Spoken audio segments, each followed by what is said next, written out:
آپ کی خاطر بنائے دو جہاں، اپنی خاطر جو بنایا آپ ہیں۔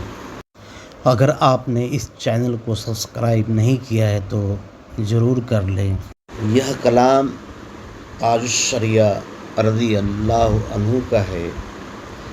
آپ فرماتے ہیں کہ اللہ تبارک تعالیٰ نے رسول اللہ صلی اللہ علیہ وسلم کو محبوبیت کی خاطر پیدا کیا اور کائنات کو اپنے محبوب کی غلامی کے لیے پیدا کیا۔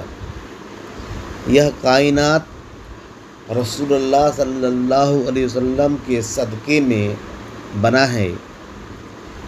نبی اکرم صلی اللہ علیہ وسلم کے غلام ایسے ہیں کہ نبی کی صدا پر حالت نماز میں بھی دوڑتے ہیں، نبی کی صدا پر سر کٹاتے ہیں۔